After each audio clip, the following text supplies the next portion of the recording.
Ja, herzlich willkommen. Freut uns sehr, dass ihr so zahlreich erschienen seid, um mit uns so ein Stück weit über Zukunft E-Commerce zu sprechen. Ja, wir haben heute drei sehr coole Gesprächspartner und 3 sehr spannende Marken dabei. Und bevor ich euch einen kurzen Überblick gebe, worum es gleich gehen soll, kurze Vorstellungsrunde. Ja. Wir fangen hier gleich auf meiner Rechten an. Stefan, vielen Dank, dass du dabei bist. Stefan ist Director E-Commerce, Sales und Digital Innovation bei Vielmann, seit über 11 Jahren dabei und ja, jetzt seit gut 1,5, 2 Jahren gemeinsam in der Partnerschaft mit Scale. Dann rüber zu Tarek, einmal in der Reihenfolge. Tarek, denke ich, viele für euch bekannt, Co-Founder und Co-CEO bei About You, seit 10 Jahren auf Scale unterwegs sozusagen und sehr, sehr dicht dran am Produkt entsprechend. Und dann auch Stefan, wir haben es uns möglich leicht gemacht mit den Namen. Cool, dass du auch dabei bist. Head of E-Commerce beim FC Bayern München und da auch schon seit 10 Jahren jetzt unterwegs, um dabei die Fans von Bayern glücklich zu machen. Genau, wir werden jetzt gleich einmal kurz die 3 Cases euch im Detail vorstellen. Also angefangen mit Vielmann, dann FC Bayern München und dann About You. Ihr kennt sicherlich die Marken alle, weil sie 90% plus Markenbekanntheit sicherlich haben in ihren relevanten Segmenten. Aber nichtsdestotrotz wollten wir euch noch einmal die Herausforderungen aufzeigen, die in den einzelnen sozusagen Geschäftsmodellen existieren. Und werden dann auf 3 wesentliche Themen eigentlich eingehen, also Customer Experience, wie kann man sich differenzieren im Markt, der immer schwieriger wird, zum zweiten Omnichannel, was machen die einzelnen Marken im Bereich Omnichannel und zum dritten so ein Stück weit Effizienzsteigerung. Ja. Aber genau, das nur zur kurzen Einleitung. Ich würde sagen, Stefan, einmal rüber zu dir, erklär uns doch mal ganz grob, was sind die großen Themen, Herausforderungen bei euch bei Vielmann?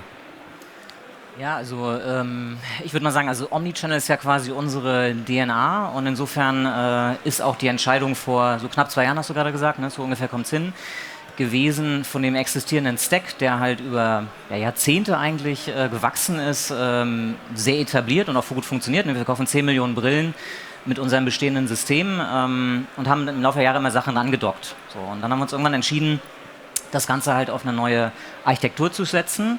Unser Architekt steht da hinten. Wenn ich was Falsches sage, Sebastian, ne, du revidierst mich. Ich beschreibe das mal so ein bisschen wie so ein Lego-Brick-System und eine Komponente davon ist halt jetzt eben Scale, mit der wir in der Zukunft in der Lage sind, halt flexibler auch auf Veränderungen im Markt zu reagieren und dieses Omnichannel, was ja bedeutet, über alle Kanäle am Ende des Tages zu verkaufen, auch entsprechend realisieren zu können. Cool, ja, spannend. Dann einmal schnell rüber zum FC Bayern. Benzi, was sind bei euch die Themen? Ja, am Ende des Tages hatten wir ein einschneidendes Erlebnis 2020. Eigentlich ein schönes Erlebnis. Wir haben das Triple geholt, die Champions League gewonnen. Und direkt nach Spielende wir liefen auf SAP Hybris und waren einfach 30 Minuten down. Wir verkaufen Emotionen beim FC Bayern. Wir müssen genau diesen Moment, das Momentum ausnutzen und es kann nichts Schlimmeres passieren, als dass der Shop zusammenbricht. Und ab diesem Zeitpunkt war uns klar, wir müssen uns umschauen, wir müssen ein neues System für uns entdecken und für uns finden und haben dann eigentlich das als Startschuss genommen und sind dann natürlich relativ schnell auch auf euch gekommen, haben das sauber analysiert und am Ende des Tages dann uns für Scale entschieden und innerhalb von 10 Monaten, wenn man so ein bisschen Einblicke hat in unsere Struktur und unsere IT-Struktur und Manpower, die wir haben, sind wir in 10 Monaten mit Scale live gegangen, vor knapp 2 Jahren und ja, haben 1, 2 Themen heute noch dabei, die gezeigt haben, dass es die richtige Entscheidung war. Sehr cool, danke dir. Und dann, genau, einmal rüber zu dir, Tarek. Was sind bei euch aktuell so die Themen für About You? Ja, About You vor 10 Jahren gestartet, wie du gerade gesagt hast, sind von 0 auf 2 Milliarden Umsatz gewachsen. Also sehr rapides Wachstum hinter uns.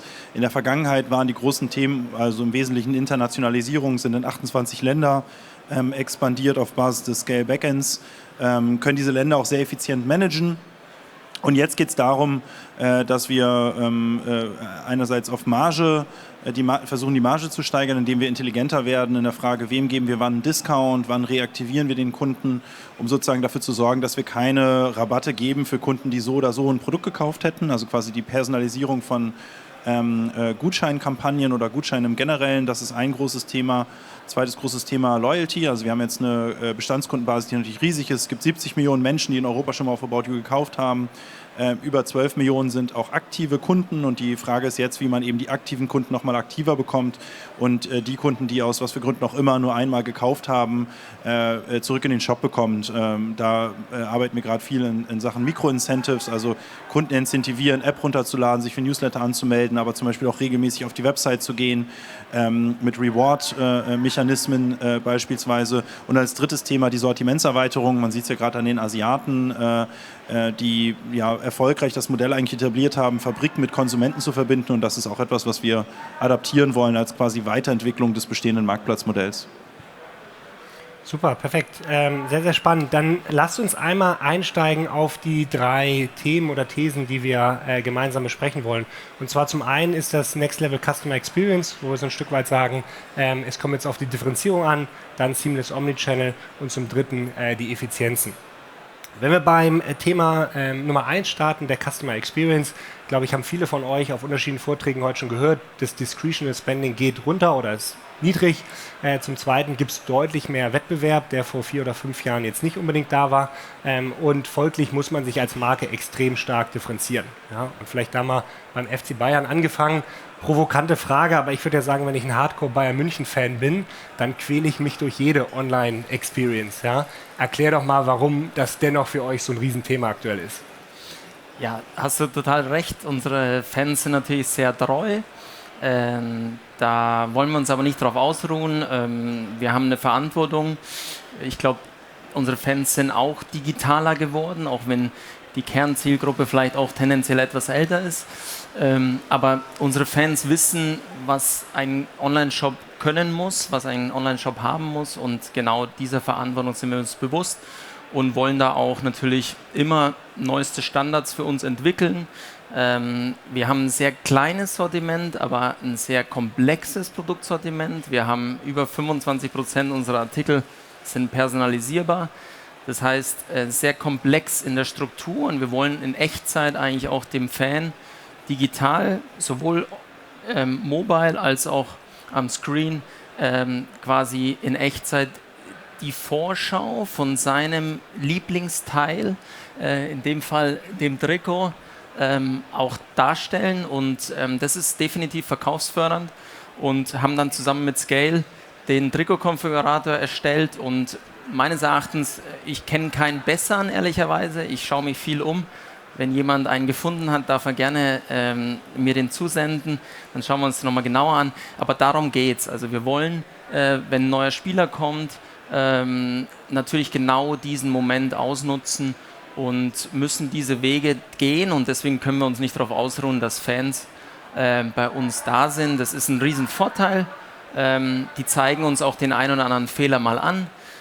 Man kann sicher gehen, dass wenn wir einen Fehler im System haben, dann gibt es einfach die Bayern-Fans, die gerne mal zum Hörer greifen oder eine E-Mail schreiben und sagen, hey, ich muss doch meinem Verein jetzt quasi helfen und ihnen den Fehler sagen, dass sie jetzt gerade irgendwie einen Fehler auf der Seite haben. Das nehmen wir uns dann sofort an, und demnach haben wir da so ein kleines Frühwarnsystem, ein natürliches, und ja, da sind wir sehr stolz drauf, und ja, können da, glaube ich, ganz gut drauf aufbauen.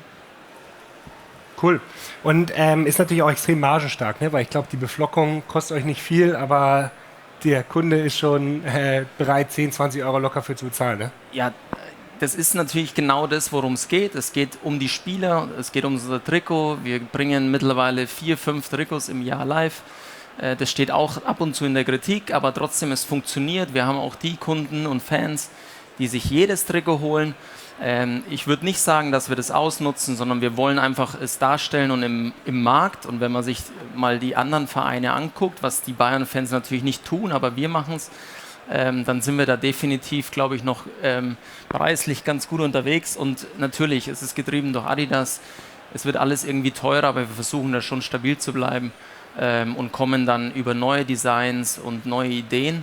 Aber am Ende des Tages, wenn man bei Bayern arbeitet, muss man eins verstehen: Es geht um die Mannschaft, es geht um den Verein, es geht um Erfolg. Wir sind erfolgsabhängig, wir können viele Dinge beeinflussen und manche nicht.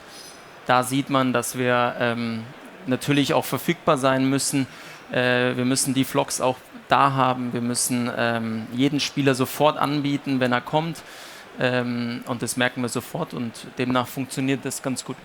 Und ihr verkauft die auf die Nationalmannschaft, ne? Also wenn man noch eins sucht jetzt fürs Ja. Finale, Genau, also wie bitte? fürs Finale Ja, also kann man sich jetzt noch eindecken. genau, also wir haben auch die Möglichkeit aktuell immer mal wieder, klar, wir sind der FC Bayern Shop, aber wir nutzen natürlich auch, wir haben ein paar deutsche Nationalspieler auch und nutzen natürlich dann auch die Kontakte zu Adidas, um das ein oder andere Deutschland-Trikot zu besorgen und machen dann begleiten dann die EM, weil wir natürlich sehr fußballnah dann auch sind und in einer relativ ruhigen Phase dann das gerne mit begleiten.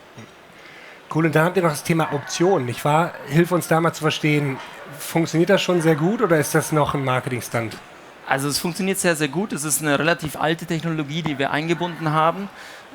Aber wir wollen das auch zusammen mit euch entwickeln. Es ist natürlich jetzt so ein Ansatz, wer macht sowas, wer braucht sowas. Und ich glaube auch für Scale, für euch, eine Funktionalität, die jetzt vielleicht noch kein Kunde gefordert hat.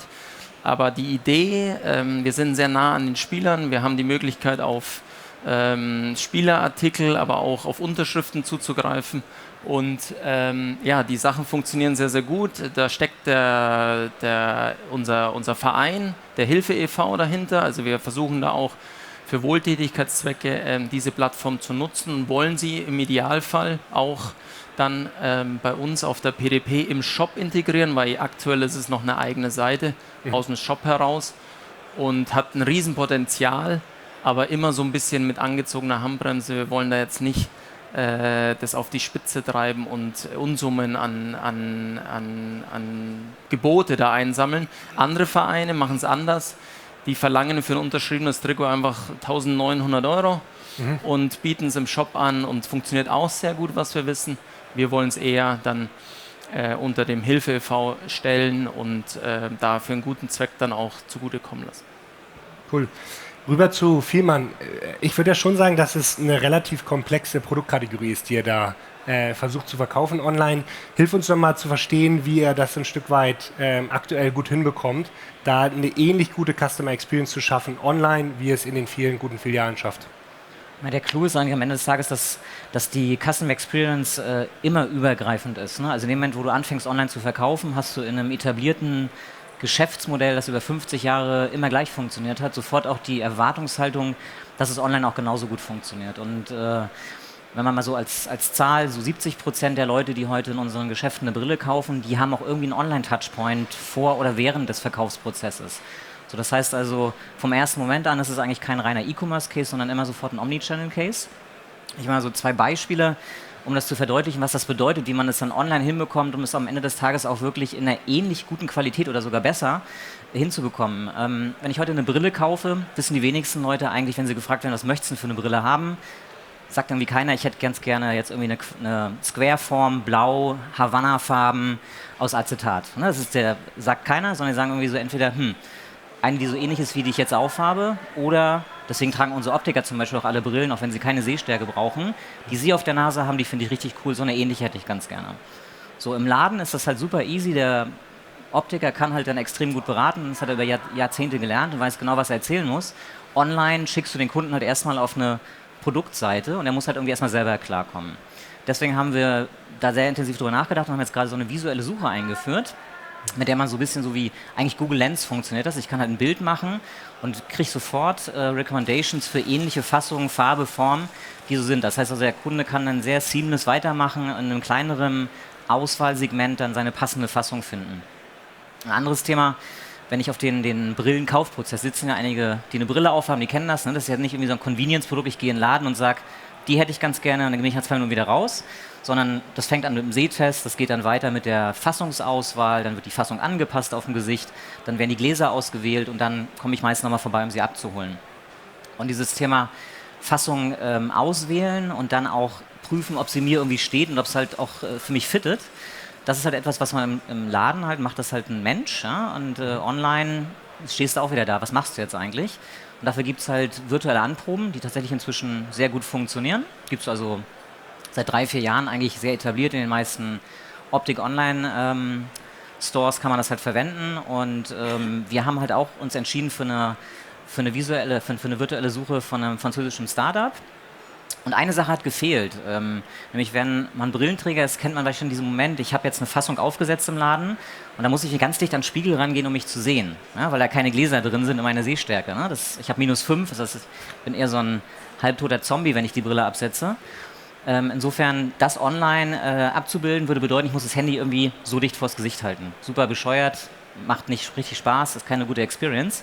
Deswegen haben wir mit denen zusammen, mit dem Startup zusammen, haben wir eine Technologie entwickelt, die quasi die Brille wegradiert in Echtzeit und dann, also ich lasse meine eigene auf, die wird wegradiert und ich setze virtuell die neue auf. So, Customer Experience quasi identisch, eigentlich so, wie ich es im Laden auch habe. Und das ist nachher am Ende des Tages der Schlüssel. Also du musst eigentlich gucken, wie kriegst du das hin, dass du das 1:1 übersetzt oder versuchst sogar zu verbessern. Ne, jetzt denken wir noch rückwärts und versuchen diese Sachen halt auch in den Stores einzuführen. Ne? Weil auch da gibt es natürlich Kunden, die genau das Gleiche sagen. Ja. Warum das Ganze immer nur pure online oder pure offline zu denken? Ja, spannend, sehr gut. Und dann vielleicht einmal rüber zu dir, Tarek. Ich meine, ihr seid ja mit Abstand am stärksten betroffen vom neuen Wettbewerb. Ja? Vermutlich so für die zwei Stefans ist Shein und Temu jetzt noch nicht so relevant. Hilf uns doch mal zu verstehen, was macht ihr, um euch weiter im Markt zu differenzieren? Ja, also einerseits die Sachen, die ich gerade angesprochen hatte, also rund um Personalisierung, die Nutzung der Informationen, die wir vom Kunden haben, um halt eben bessere Empfehlungen abzugeben. Aber vielleicht mal zwei Sachen, wo wir auch glauben, die kann man sich abgucken von den Asiaten. Ist zum einen eben das, was ich gerade angesprochen hatte, die Personalisierung von Discounts. Wir nennen das sozusagen Personalized Coupons, also im Prinzip die Mechanik, dass man sich löst von generellen Gutscheinen, wo man sagt 20% auf alles und also jeder kriegt denselben Gutschein und er gilt auch noch auf jedes Produkt und sich eigentlich von diesen zwei Dimensionen löst und sagt, einerseits müssen Discounts nicht immer auf alles gelten, sondern man kann Discounts auch auf bestimmte Marken, auf bestimmte Produktkategorien beschränken, von denen man zum Beispiel zu viel auf Lager hat oder eben auch in Kombination mit dem, was man über den Kunden weiß. Also man weiß vielleicht, der Kunde wird eine bestimmte Produktkategorie mit einer hohen Wahrscheinlichkeit kaufen, aber mit einer hohen Wahrscheinlichkeit eine andere beispielsweise nicht. Und dann ein Incentive dafür zu geben, dass der Kunde eben eine Produktkategorie kauft, die er organisch wahrscheinlich nicht gekauft hätte. Und wir versuchen das darüber abzubilden, dass wir bei Scale die Promotion Engine nutzen. Die Promotion Engine von Scale ist extrem mächtig. Das heißt, man kann dort verschiedenste Promotions anlegen. Promotion kann, wie gesagt, sein x% Rabatt auf eine bestimmte Produktkategorie, auf eine bestimmte Marke, auf eine virtuelle Kategorie, also eine selbst zusammengestellte Auswahl an Artikeln. Es kann ein Prozentgutschein sein, es kann ein Euro-Gutschein sein, es kann zum Beispiel auch ein Incentive sein, zu sagen, ab einem bestimmten Bestellwert kriegt man 15%. Also man hat da sehr viele Möglichkeiten, die Möglichkeiten werden immer größer. Und über diese Promotion Engine erstellen wir einen Coupon und dieser Coupon wird dann versucht, den Coupon eigentlich zu matchen mit Kunden, von denen man glaubt, bei denen löst dieser Coupon einen inkrementellen Einkauf aus. Ja?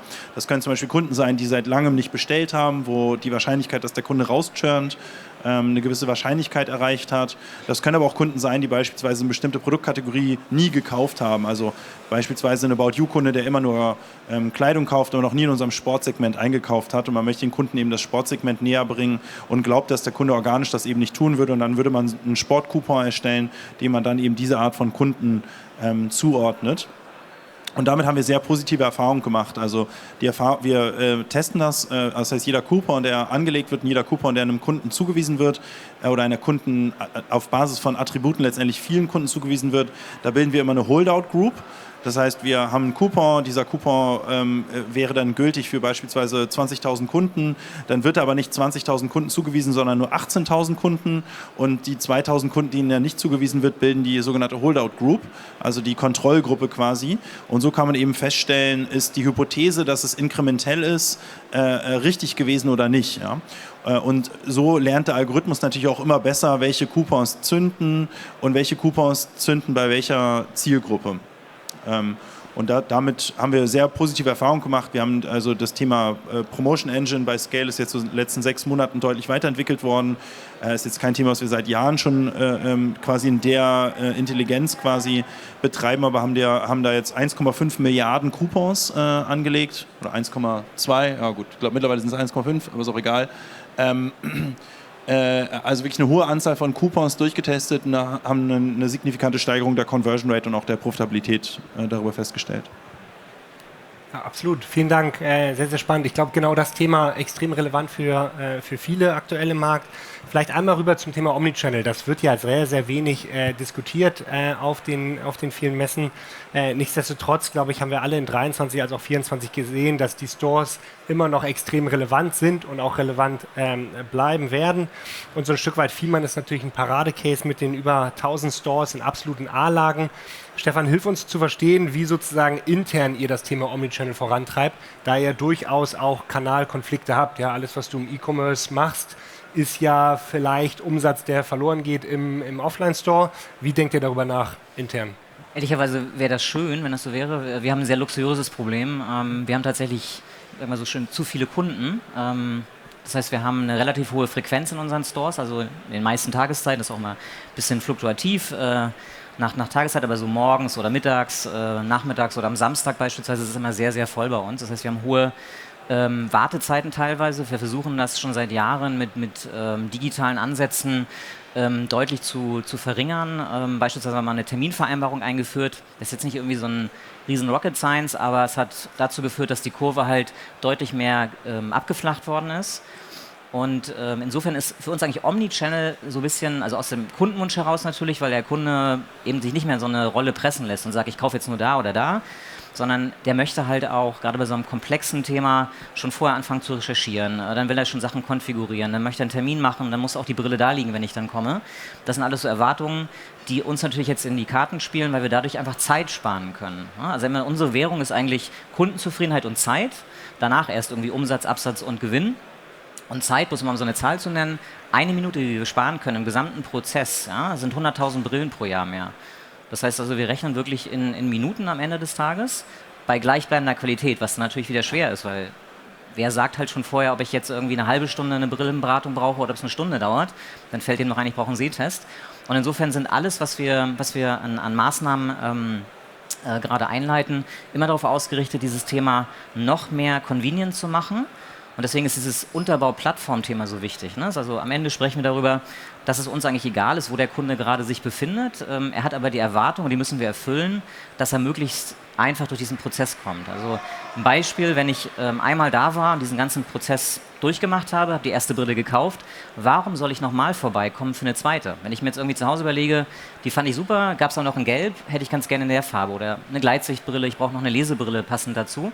Wir haben eigentlich alle Daten und bieten das dem Kunden auch an. Damit haben wir jetzt angefangen, funktioniert extrem gut. Das heißt, wir haben die Sehwerte zum Beispiel und alle anderen Parameter, die man dafür benötigt, haben wir im System.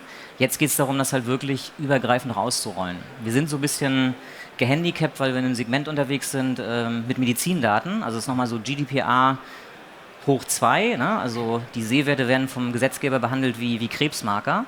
Dementsprechend ist es ein bisschen kompliziert, die Werte so zu übermitteln. Das versuchen wir jetzt aber gerade über das Thema Account und übergreifenden Consent zu organisieren. Wenn wir das geschafft haben, dann sind wir eigentlich in der Lage, sowohl online als Folge nach einem Stationärkauf oder eben doch andersrum, Kunde hat online Sachen gemacht, wirklich alles am Beratungstisch auch für den Berater und für den Optiker da zu haben. Und das ist dann eigentlich nachher am Ende des Tages eine wirkliche Omnichannel-Journey. Ne? Also das geht über Click and Reserve und Click and Collect hinaus in unserem Business, ne? Weil es halt einfach komplexer ist. Ja, absolut. Sehr spannend. Und vielleicht rüber zum FC Bayern München. Inwieweit denkt ihr über Omnichannel nach? Ihr habt natürlich hoch emotionale Erlebnisse in der Allianz Arena. Was sind für euch Cases, wo ihr sagt, da können wir uns sozusagen den Stores zunutze machen? Also ich finde, es ist ein relativ großer Begriff und irgendwie gefühlt spricht jeder drüber, aber so richtig habe ich jetzt auch selber privat noch nicht wirklich Erfahrungen gesammelt, bei dem und dem Online-Store dann die Omni-Channel-Lösungen zu nutzen, auch für mich.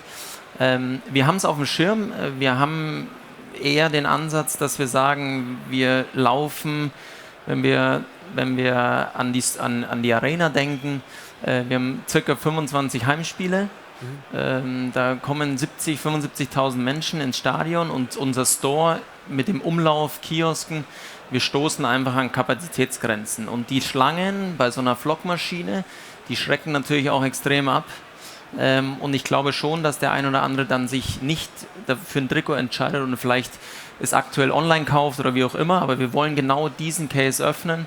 Wir wollen erstens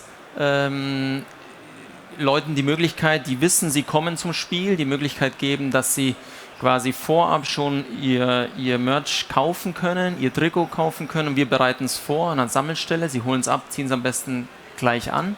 Das heißt, somit entlasten wir den Store und schaffen es aber zusätzlich, Leute zum Kauf zu bewegen. Wir haben Logen, wo wahrscheinlich mit das wechselndste Publikum ist, und zwar Spieltag für Spieltag. Das heißt, unsere Sponsoren nutzen die Logen, um unterschiedliche Gäste immer mal wieder einzuladen. Das heißt, die Fluktuation ist sehr hoch. Wir wollen da ganz konkret und der Weg vor allem von den Logen 2 Stunden vor dem Spiel, während dem Spiel, nach dem Spiel, zu unserem einen Store, den wir haben, ist sehr lang und sehr weit und vielleicht auch sehr mühsam. Demnach wollen wir das alles erleichtern und wollen dem Publikum vor Ort in den Logen die Möglichkeit geben, sich während dem Spiel im Idealfall das Trikot zu bestellen und wir bringen es direkt in die Loge. Das sind die einfachen Dinge, die für uns aber im ersten Schritt sehr komplex sind. Wir müssen jetzt erstmal die Bestände in den Systemen so sauber zusammenziehen, dass wir, glaube ich, ernsthaft darüber nachdenken können, diese Schritte umzusetzen. Und dann natürlich haben wir vielleicht auch aus Sortimentsicht das Thema, dass wir sehr saisonale Produkte haben. Und wir 10 für uns sehr viele Stores, aber wir haben 10 Stores im regionalen Raum, im Münchner Raum.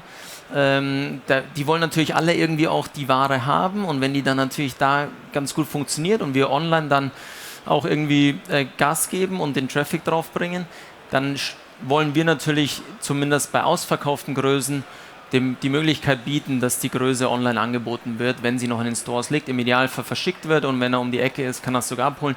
Das sind für uns die Themen, die uns wirklich nach vorne bringen und wollen wir jetzt im zweiten Halbjahr definitiv angehen.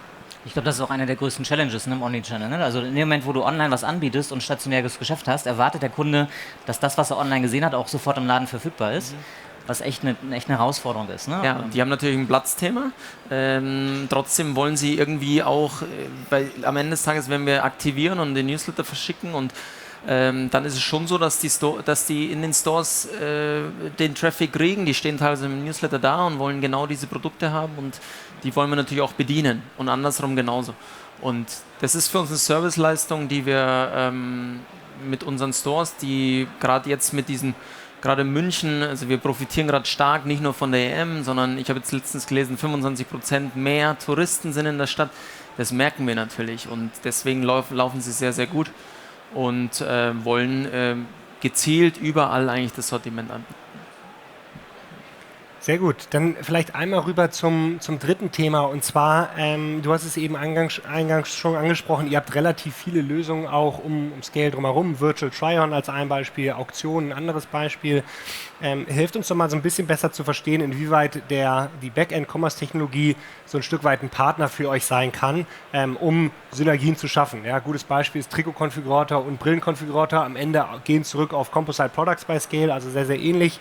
Inwieweit seht ihr, dass ein Software-as-a-Service-Provider, sei es jetzt Scale oder irgendjemand anders, euch da bestmöglich unterstützen kann? Vielleicht, Tarek, erklär du doch mal Erweiterung des Geschäftsmodells, neue sozusagen Lieferanten onboarden. Wie hängt das eigentlich mit Scale zusammen? Genau, also wir haben bei About You schon immer ein Marktplatzmodell. Der Marktplatz bisher war allerdings im Wesentlichen darauf fokussiert, unsere bestehenden Marken oder größere Marken, sage ich mal, neben dem Wholesale-Geschäft auch im Marktplatz anzubinden. Also fast jeder unserer großen Lieferanten, Adidas, Tommy Hilfiger, Levi's, Bestsellergruppe und.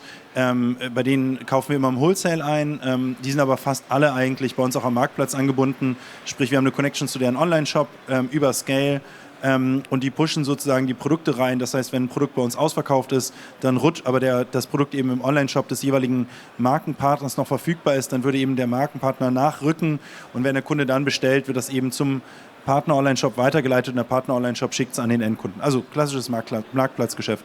Bisher allerdings, wie gesagt, eher auf große sogenannte Merchants ausgelegt, wo es halt technische Schnittstellen gibt und wo sich letztendlich über Scale wir uns technisch eben mit dem ERP oder dem Online-Shop-System des jeweiligen Marktplatzpartners verbinden.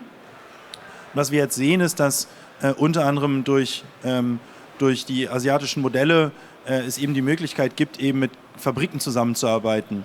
Diese Fabriken sind aber oft deutlich kleiner, deutlich manueller unterwegs. Das heißt, die haben in der Regel gar kein Warenwirtschaftssystem oder ein recht simples und die haben andere Anforderungen sozusagen über einen Marktplatz zu verkaufen. Man sieht, dass die schon bei Amazon verkaufen beispielsweise, aber sonst eigentlich von den westlichen Plattformen gibt es eigentlich kaum einen Marktplatz, wo man wirklich so mit Self-Onboarding und im sogenannten Seller Center relativ simpel als sogenannter Merchant eben auf dem Marktplatz verkaufen kann. Vor allen Dingen nicht für nicht-europäische Merchants. So. Wir als About You wollen unser Sortiment aber dahingehend erweitern, dass wir direkt mit Fabriken zusammenarbeiten können, um eben mit türkischen Fabriken, mit portugiesischen Fabriken, aber auch mit asiatischen Fabriken letztendlich zusammenzuarbeiten und deren Produkte eben auch auf About You anbieten zu können. Und deswegen baut Scale gerade ein sogenanntes Seller Center und erweitert die Marktplatzfunktionalitäten dahingehend, dass man eben mit Zehntausenden von kleineren Händlern letztendlich zusammenarbeiten kann in so einem Marktplatzmodell. Cool. Und vielleicht, Stefan, bei dir, bei Vielmann, ihr habt relativ viel zugekauft. USA ging erst vor 2 Wochen durch, Spanien ebenfalls. Hilf uns doch mal zu verstehen, wie ihr sozusagen über die Plattform nachdenkt und wie weit sozusagen Internationalisierung ein Beweggrund für euch war. Also ich glaube, zu 2 Sachen sind für uns relevant. Erstens haben wir gesagt, es muss halt möglichst modular sein, um aus dieser Falle rauszukommen, auf alten Systemen immer wieder monolithisch was aufzubauen. Ja. Insofern ist das halt genau einer unserer Treiber. Und das Zweite ist, dass wir möglichst flexibel auch Drittlösungen andocken können. Ne? Also wir nutzen ja quasi Scale als eine Komponente mit den Basic-Sachen, die du brauchst, wo du dann verschiedenste Frontend drauf brauchst, die aber alle das Feature-Konzept benutzen können, das halt von Scale geliefert wird, so in der Theorie und hoffentlich dann auch bald in der Praxis. Ne? Wir sind da gerade dabei, auch das in Richtung stationär entsprechend auszubauen, ne? Sodass du wirklich einen Backbone hast. Und natürlich dann auch logischerweise den Aufwand nicht jedes Mal neu betreiben musst, wenn du in weitere Länder gehst. Ne? Du hast so ein paar Spezifika, ne? Payment ist ein Thema, das immer in den Ländern unterschiedlich funktioniert, also da muss man echt immer aufpassen. Ne? Also da lerne ich eigentlich bei jedem Land immer neu dazu, was so die Zahlarten sind und worauf man achten muss, und wenn man das nicht hat, dann spielt man halt nicht mit. Oder auch Logistik beispielsweise, ne? Die Tschechen wollen das alle auch in den Locker haben oder Nachname und so weiter. Also solche Themen, die musst du halt mit abdecken, und insofern ist das für uns von großer Relevanz, dass wir hier mit immer kürzeren Zyklen auch die Geschwindigkeit erhöhen können in den Rollouts, ne? Bei allen Spezifika, die es dann halt in den einzelnen Ländern gibt. Und USA ist sicherlich ein Thema, ganz, ganz spannender Markt für uns auch, ganz, ganz anders. Weil der Markt an sich erstmal riesengroß ist, ne? Ist der größte Optikmarkt in der Welt. Und sehr versicherungsgetrieben ist. Also da müssen wir, glaube ich, noch ein bisschen auch noch an Gehirnschmalz reinstecken, wie wir da auch Lösungen zusammenbringen können, weil das halt nochmal ein ganz anderes Business ist. Ne? Also da Insurance ist nochmal deutlich komplexer. Ja. Das war auch was wir mit About You auch wirklich gelernt haben. Als ich vor 10 Jahren über Internationalisierung nachgedacht habe, dachte ich, wie komplex kann das schon sein? Wir haben in Europa irgendwie more or less harmonisiert, aber es ist sehr komplex. Also wir haben ja immer noch sehr viele Währungen, auf die wir schauen. Es ist wirklich unglaublich, dass jedes kleine Land irgendwie immer noch seine 2 eigenen Payment-Methoden hat. Die funktionieren, ne? Das ist krass, ja, oder? die funktionieren, und wenn du die nicht anbindest, kannst du einfach kein Geschäft machen. Ja? Also man muss unglaublich viele Payment-Methoden anbinden. Jedes Land hat natürlich noch seinen eigenen Carrier. Alle Carrier haben andere technische Schnittstellen. Also die Regulatorik ist anders, das rechtliche Framework ist anders, Adressvalidierung ist anders. Also so ein Thema, an das man jetzt vielleicht nicht direkt mal denkt, irgendwie, wenn man sich überlegt, man will in irgendein anderes Land, dass die Adressvalidierung anders sein kann, die Zustellung ist teilweise anders. Manche kennen Hauszustellung, andere kennen nur eine Zustellung zu Paketshops, zu Paketboxen, zu Kiosken. Also es ist wirklich unglaublich, wie unterschiedlich selbst in Europa letztendlich die Anforderungen sind, lokal Business zu machen, und das absolute Learning für uns ist immer, wenn wir nicht alles 100% lokalisieren, kriegen wir die Conversion nicht. Also es muss einfach alles stimmen, und da bringt der MVP auch gar nicht so viel, weil wenn man quasi den Shop nicht übersetzt, die beliebteste Zahlungsmethode nicht hat und den Carrier nicht vernünftig integriert hat, macht man einfach kein vernünftiges Business. Ja. Absolut. Cool, spannend.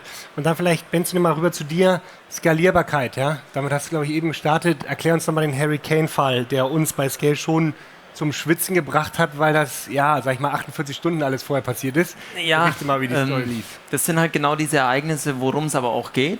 Da brauchen wir einen starken Partner, dem wir vertrauen. Ich habe es eingangs ja erwähnt, warum wir überhaupt zu der Entscheidung gekommen sind, dass wir ein neues System brauchen. In Zeiten, wo ein Spieler, der dann natürlich, wo irgendwie jeder weiß, er wird kommen, wo mittlerweile der Flieger getrackt wird, wann er denn landet, muss man sich vorstellen, dass wir bis zu dem Zeitpunkt ja immer noch nicht in die Produktion starten können. Wir wissen weder die Nummer, wir wissen, dass er kommt, er hat aber weder den Vertrag unterschrieben und er hat auch noch keinen Medizincheck bestanden. Das heißt, das passiert alles an diesem 12.8. Und dann ist er endlich da, dann ist die Unterschrift auch geleistet, aber dann geht es auch relativ schnell, da wartet auch keiner mehr auf uns, bis wir dann den Vlog fertig haben. Das heißt, wir müssen richtig schnell sein, in dem Fall konnten wir es ein bisschen vorbereiten und haben dann natürlich alle Maschinen auch mit unserem Dienstleister Eleven, der unsere Vlogs produziert, gestartet, weil in dem Moment war es offiziell und wir konnten starten. Was machen wir hier? Wir verkaufen quasi ein Produkt, was wir nicht haben. Also wir verkaufen ab dem Zeitpunkt des Livegangs ins Blaue, lassen alles offen, was nur geht, sammeln alle Aufträge ein und ja, ich verstehe, dass ihr da ins Schwitzen gekommen seid, aber ich glaube, ich war relativ entspannt, ich war auch zu dem Zeitpunkt nicht da und das zeigt aber, dass ich mich auf euch verlassen kann, aufs Team verlassen kann und es war vor 2-3 Jahren noch anders. Und das ist ein ganz schönes Beispiel, dass wir ein bisschen anders funktionieren als vielleicht ein klassischer Retailer. Aber genau das macht es aus und dafür gehen wir jeden Tag in die Arbeit und versuchen den Shop stabiler zu bekommen. Und stabil ist er, deswegen können wir uns auf andere Themen konzentrieren. Super, cool. Genau, ja, also definitiv hat Tarek sicherlich schon ein paar mehr Orders durchgeschoben pro Minute oder pro Stunde, aber ich glaube, es ist dann eher die Vorbereitung, dass wir das Frontend ready haben und so weiter. Aber vielleicht jetzt nochmal abschließend, was können wir denn besser machen als Scale? Ne? Jetzt haben wir schon viele coole Sachen gehört, die ihr erfolgreich umsetzen konnten. Wo sagt ihr, hey, Tobi und Scale-Team, daran müsst ihr arbeiten oder so ein Stück weit besser werden? Ja, weil ich finde, davon lebt auch immer eine Partnerschaft, dass ihr sagt, was sind Themen, die wir besser machen können. Stefan? Also ich glaube, so grundsätzlich habt ihr euch im Laufe der letzten 2 Jahre auch stark entwickelt. Man sieht ja, dass der Core deutlich stabiler wird, dass die Sachen da jetzt auch mit den Timings und so weiter im Regelfall, nicht immer, ne? Das gehört auch dazu, wo Sonne ist, auch Schatten. Ne? Ja. Durchaus aber transparent sind und man weiß, was dann kommt. Was ich so in den letzten Monaten stark feststelle, ist, wir kommen ja so ein bisschen aus so einer Welt, wo es große Systeme gab, die sehr in sich geschlossen waren, so eierlegende Wollmilchsau. So. Jetzt gibt es aber immer mehr kleinere, schnelle Lösungen, auch von Startups. So KI haben wir jetzt noch gar nicht drüber gesprochen, ne? Da passiert ja gerade unglaublich viel. Also manchmal dauert es irgendwie 2 Wochen, hast du eine neue Lösung, wo du überlegst, hey, da macht jetzt jemand den Retourenprozess in einer ganz anderen Art und Weise. Das wäre cool, wenn wir das einbauen könnten. Und aktuell ist es immer noch so, dass man in den meisten Fällen das ja dann auch irgendwie auf eigene Initiative macht. Da kann man mit anderen auch sprechen, mit anderen Kunden und gucken, gibt es da vielleicht irgendwie ein Bundle, kann man das ein bisschen zusammenbringen. Ja. Cooler wäre es natürlich, wenn das ein bisschen flexibler von eurer Seite wäre. Ne? Also ich kann Sachen komponentenseitig wählen, nehme ich von euch oder ich gebe 3 weitere, die ihr eingebaut habt, so dass wir es halt nicht jedes Mal selbst integrieren müssen. Das wäre noch so ein Wunschszenario. Das sehe ich auch bei einigen anderen Plattformen, die das genauso jetzt schon angehen. Ne? Also wirklich modular da denken und sagen, ich kann ja nicht alles wirklich gleich gut machen. Gibt es Spezialisten, nehmt doch die. Ja, sehr gut. Absolut, Ökosystem. Also wir diskutieren das auch. Ne? Das ist jetzt nicht, ich habe das nicht geleakt jetzt hier. Definitiv. Stefan, von dir noch Themen, wo du sagst, hey, ab auf die To-Do-List. Ja, also die Marke ist bestimmt vergleichbar stark wie andere, aber wir sind natürlich lang nicht so groß und profitieren natürlich eher davon, dass wir noch mehr in den Austausch mit euren Kunden, die ihr jetzt gewonnen habt, vor allem auch im zweiten Fußballglobe mit Man United, das sind Themen, die uns voranbringen und mit denen natürlich sind wir einen harten Weg gegangen, auch in der Entwicklung des Shops. Davon profitiert jetzt wahrscheinlich im ersten Schritt Man United, aber andersrum wissen wir, dass wir genau durch solche Kunden in Zukunft, wo wir natürlich auch sprechen und austauschen und das natürlich auch heute ein bisschen begleiten, die dann hoffentlich bald live gehen können. Und das sind Themen, auch die Panel oder die Roundtables, die ins Leben gerufen werden, das sind Themen, wo wir einfach lernen. Wir sind ein bisschen anders, wir sind komplexer vielleicht, aber wir sind weitaus nicht so groß und können uns bestimmt noch mehr abschauen von About You, von Vielmann Und das einfach weiterhin zu öffnen, das auch zuzulassen, transparent zu sein und ja, darum geht's. Cool, perfekt. Ja, damit sind wir schon leicht über der Zeit. Sorry dafür, aber vielen, vielen Dank euch, dass ihr eure Insights geteilt habt. Vielen Dank auch fürs Teilnehmen. Wir sind an Booth 49 noch. Wenn ihr noch Fragen habt, kommt gerne dazu. Und genau, ab 18 Uhr gibt es auch Fußball bei uns zu gucken, inklusive Bier. Von daher, ja, kommt gerne auf uns zu, wenn ihr Fragen oder Themen habt. Danke euch. Ja.